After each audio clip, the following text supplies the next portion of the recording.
when I was measured the piston to wall clearance, it was very tight. I mean, it was pretty much the same size as the piston itself. Okay, so I'm back working on the 350 here, getting the crankshaft polished up. It's a stroker crank, 3 3/4, so it's for a 383. I'll go ahead and walk you guys through here. Just getting ready to polish the crank. I got this rod journal there. It's got a pretty good groove in it. I assume the oil pump sent something through it and, you know, unfortunately messed that journal up a little bit. All the other journals were pretty solid. So I got me some 600 grit sandpaper here, the shoelace that I'm going to use to wrap around the journal and polish that up. I got a little stone that I'm just going to barely hit the journal with at first to try and get any high spots off of. Then I'll probably hit it with a little bit of steel wool.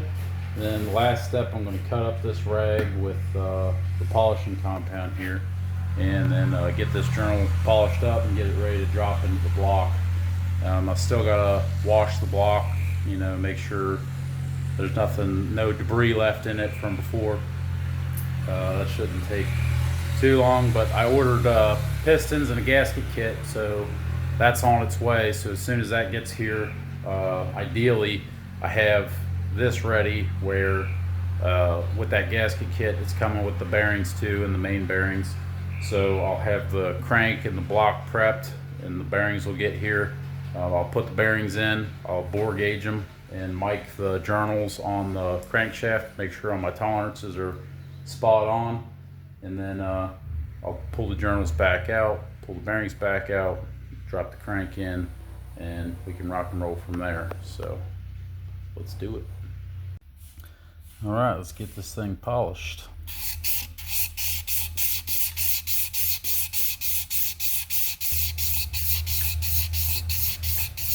Kind of a relaxing method a little bit.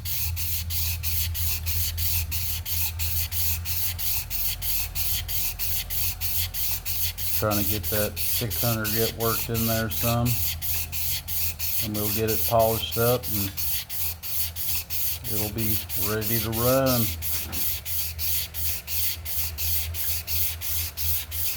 That groove isn't super critical because it's running in line with the journal.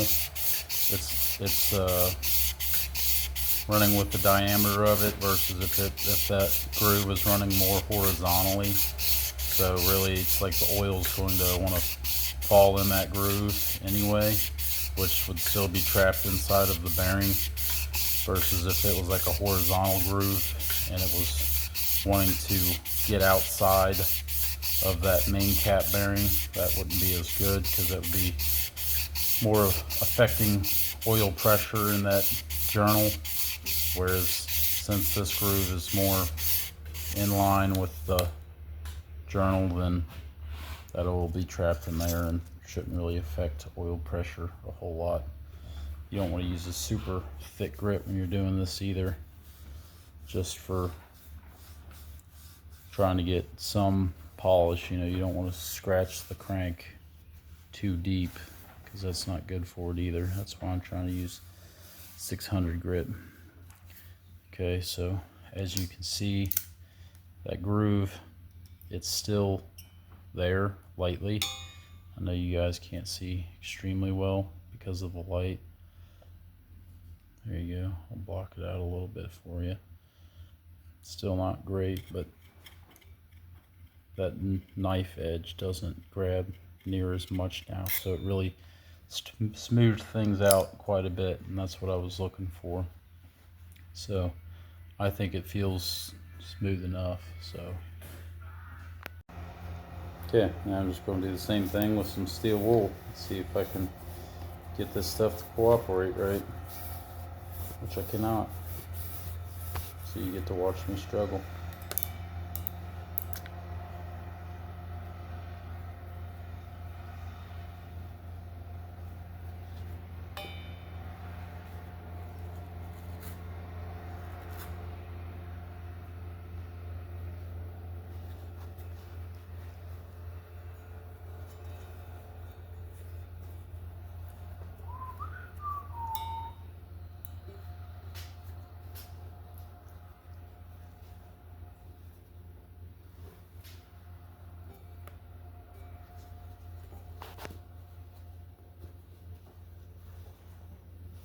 Try that again. There we go. Working a little bit.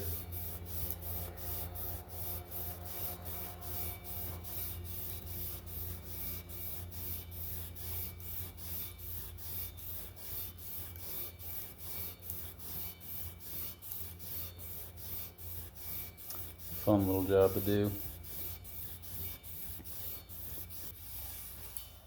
Alright, so it's not cooperating anymore, so we'll check it. It's getting there.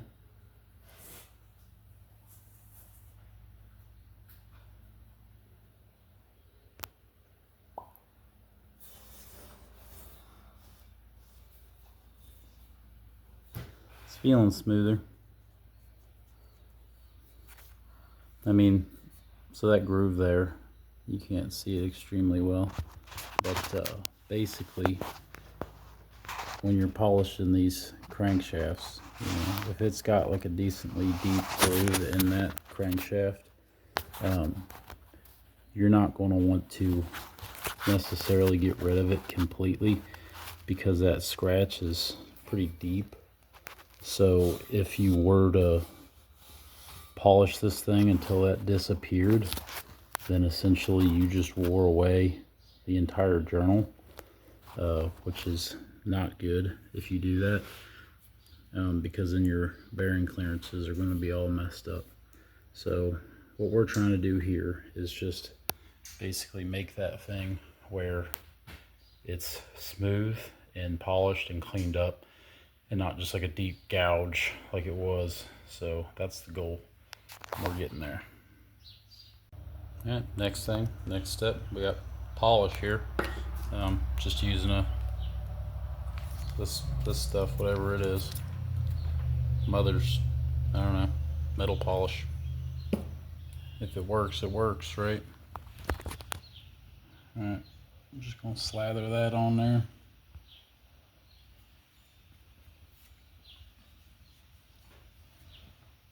Good enough. Let's get polishing. Just got the strip of t-shirt here. Wrap it around there. Get to work.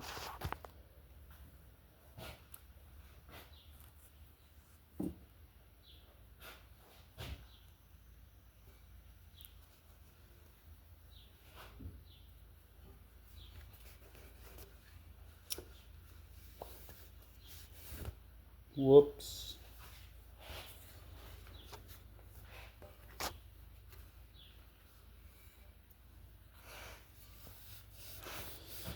Yeehaw.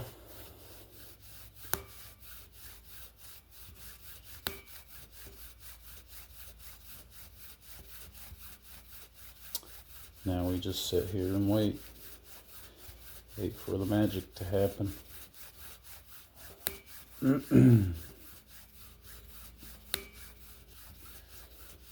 Luckily I don't have to do every single one of these journals. It was this one that had that groove in it, and this crankshaft's actually brand new. So once we get this polished up, then the crankshaft will be ready to be cleaned and ready to be dropped in the block, ready to make all the power.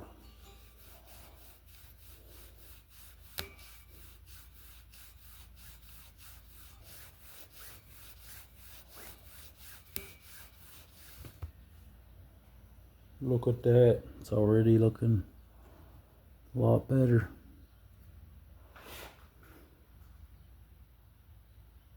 I'll hit it with a little bit more polish.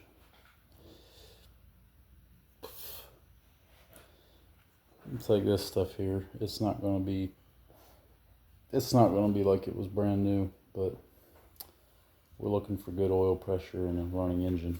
We're not looking for perfection. This isn't some super crazy build. It's just a little garage built 383. So take you guys along for the ride of putting this thing together, and maybe we'll get to enjoy the fruits of all this labor at some point. That's the goal. More polishing.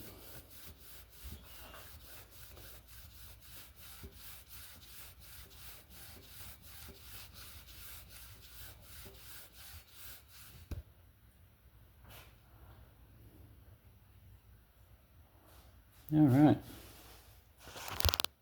I think that's going to be good enough for this crank. I'm going to have to get it all brake cleanered out and make sure all the holes and stuff are cleared through, that there's no debris or anything left in there, and she's going to be ready to chuck back into the block, and yeah, waiting on these pistons and crap, and then we'll get her back on the road. Heck yeah. All right, we went ahead and got that crank journal polished. Now I'm bringing the block outside. I got to get some gasket material off of it, and then I'm just spritzing it down with like a Dawn dish soap mix, and I'm gonna hose it off real good, make sure I get all the oil passages real clean, make sure that there's nothing left in there, and then gonna roll it back in the garage, dry it off best I can, probably hit it with some brake cleaner, make sure it evaporates all the moisture and stuff, and then just hose it down in WD-40, and then wrap it in a trash bag, and then that'll just leave it all sealed up and ready for when my bearings and gaskets get here, and then I can drop that crank in there and start throwing pistons together and everything like that. So went ahead, moved it out here, getting ready to clean it up a little bit. Pretty cool. Shouldn't be too much longer. All this gasket material I'm going to scrape off of here, water pump, everything like that. So if you're wondering about the cam bearings, they're pretty much new and they seem pretty good, so they're going to be staying in there. Yep, let's get to work.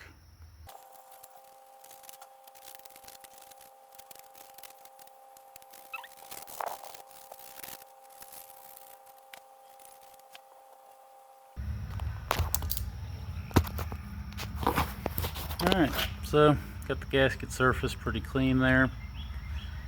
Gonna go ahead, roll it out into the driveway, grab the hose and get this thing hosed down. Make sure you blow out all those small oil passages and stuff and get her cleaned up.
Alright, just turned my compressor on, so what I'm going to do is, that block's all soaking wet, so as quickly as you can, obviously metal rusts, so I'm going to blow it off with air, and I'm going to hit it with brake cleaner, make sure it really pulls all the moisture out of there, and then smack it with a whole bunch of WD-40.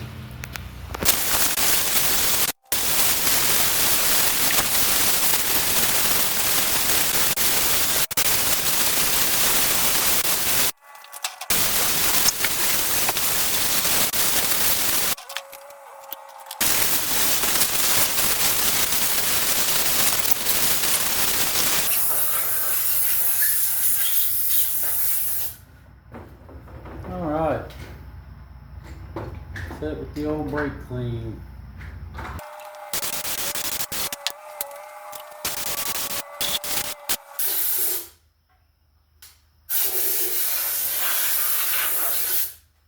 Alright. Looking pretty clean. I'll hit it with the WD now.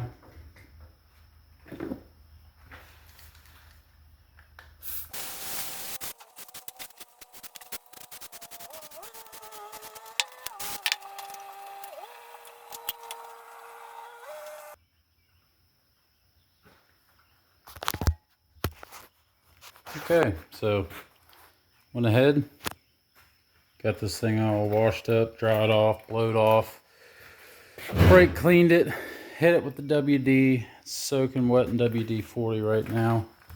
I made sure to get, make sure you get where all your lifters go, all the oil holes on where your mains are, everything like that. And yeah, I'm gonna throw a trash bag on this thing, wrap it up in a little present, and she's ready for a crankshaft. Heck yeah. We got our engine block over there wrapped in the trash bag. We got our crankshaft polished, and our pistons just came in. So Summit Racing piston. Heck yeah, these pistons got a 17.8 cc dish, I think is what it was.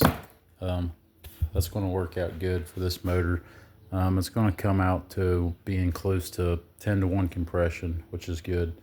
I'm going to go ahead and get these things out and start putting them on the rods. I'm going to brake clean the rod off, make sure it's good. Went and I just found this old crap laying on the shelf. Just some old extremely thick gear oil, just for when I put like the wrist pins in and stuff. It's nice to have something tacky just so it stays in there for the first engine fire up. I always prime the engine first, but it's good to have a nice assembly lube for peace of mind. But I'm going to go ahead and start throwing these pistons on these rods and get to work.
Okay, I'm getting the rings put on the pistons. I'm going to go ahead and gap them in the bore.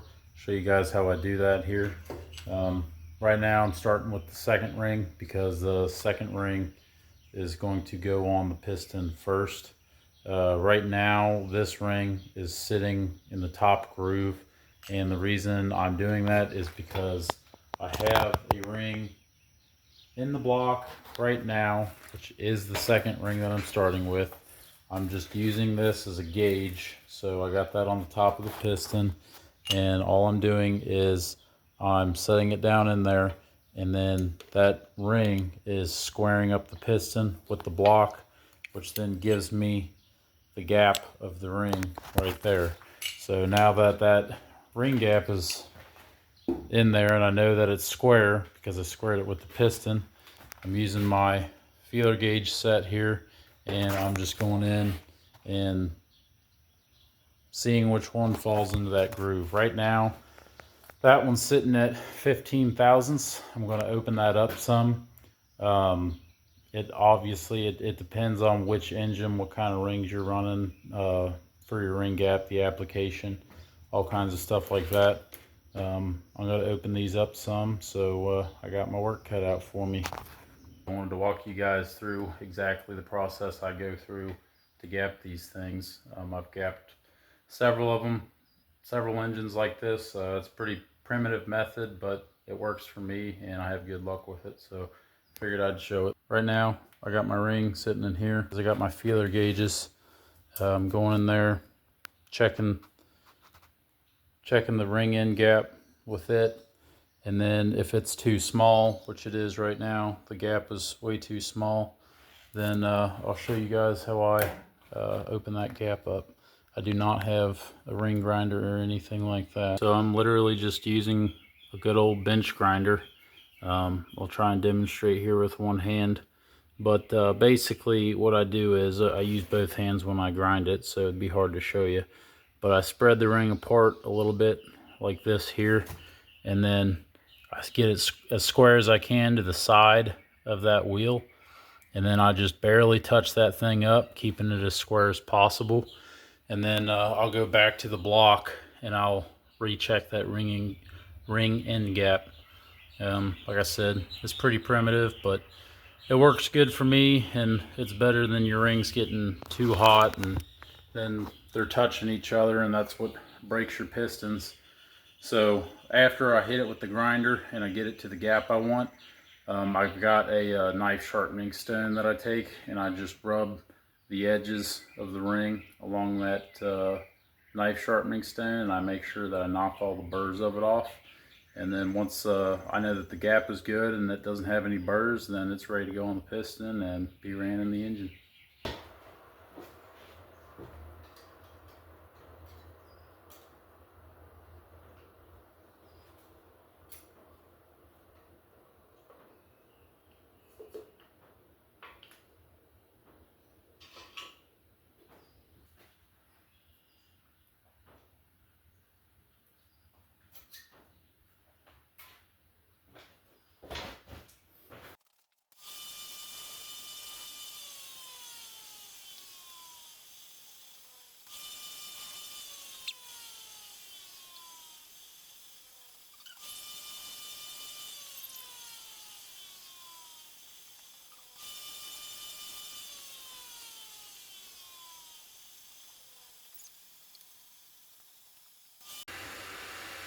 Got the first 4 rings gapped.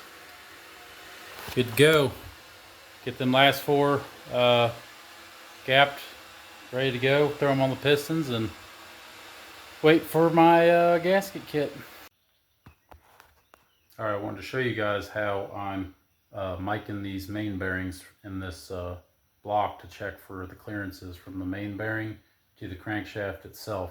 If you don't have enough clearance when that crank gets hot from operating temperature, it can expand a little bit, and if that clearance is too tight, there won't be any oil in between the bearing and the crankshaft, which will basically just cause it to eat that bearing, which is no good. So I like to always, you can use Plasti-Gauge, which basically just crushes it, and then you can check the width with the paper that it comes with.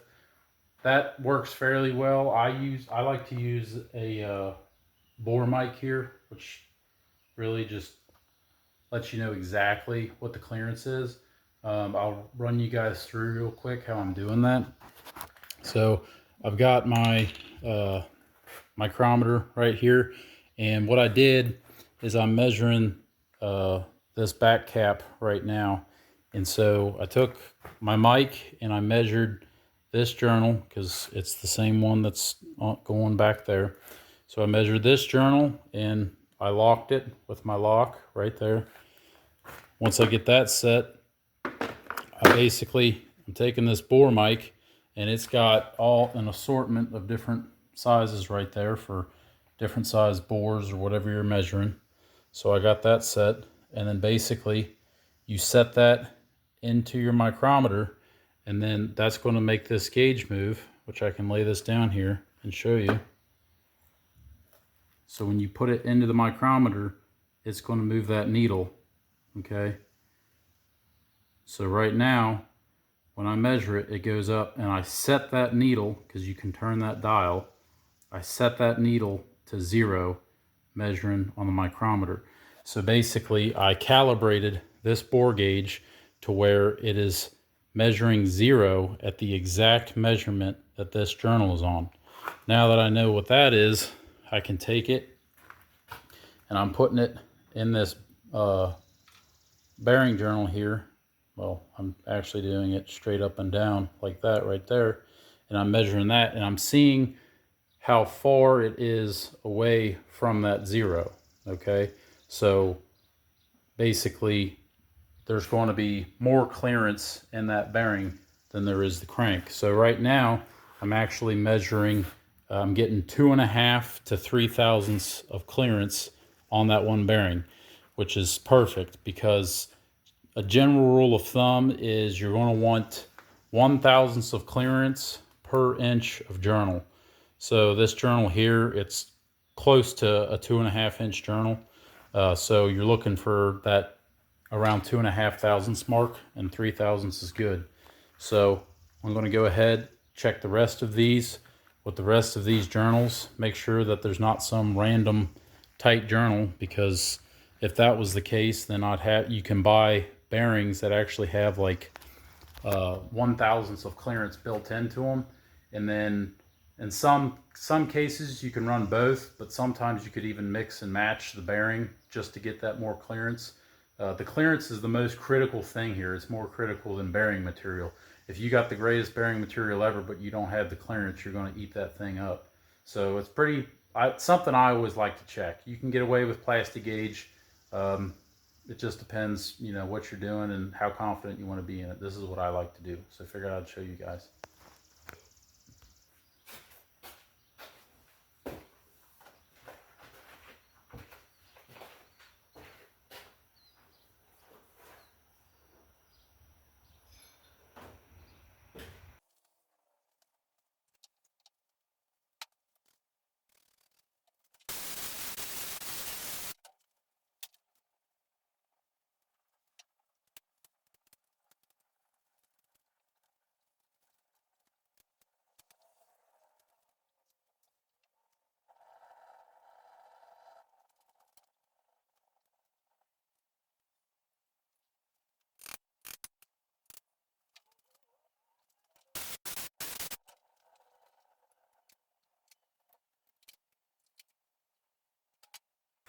Okay, I got all the bearings in and they all measured good.